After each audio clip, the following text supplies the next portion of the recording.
na siya ay papatahimikin o ano bang safety na sinasabi niya, Madam Chair?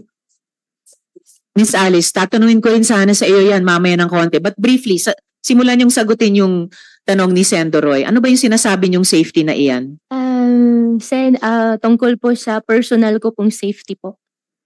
Kaya Okay. nga, ano yun? Anong threat, anong safety? So anong threat nakikita mo? May Para matulungan ka namin. Sige. death threat po. May Sino death threat. nag-threat? Sino? Hindi ko lang po may discuss po dito in public po. Why don't you discuss it? Is that a correct statement? Yes po, Sen. Nung nasa labas ka ng Pilipinas, pakiramdam mo ba mas safe ka?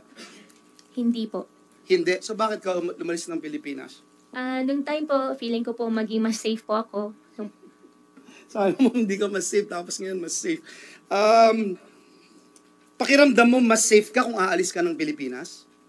Nung time po na yon, but not now. Ngayon Ngayon, mas hindi tingin po. mo safe ka Safe po na ako nasa dito Pilipinas po. ka? Opo. Okay. Kung may tinataguan ka at umalis ka ng Pilipinas, ang tinataguan mo ba yung sinasabi mo nagbibigay ng death threat sa'yo? In your story, is that it? Hindi po. So, sino? Kasi sabi mo nasa Pilipinas yung nagde-death threat sa'yo eh. Opo.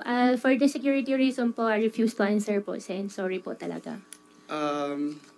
Let it be also placed on record that the resource person keeps on evading and not cooperating, Madam Chair. No? Kung may tinataguan kasi sa Pilipinas at nasa ibang bansa ka na, pero bakit dun sa ibang bansa nagtatago ka pa rin?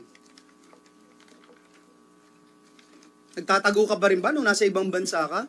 Maingat kang lumalabas? Paglabas ko po, Sen, sa totoo lang gusto ko na bumalik. Nag-iisip na po ako talaga na haharapin ko to.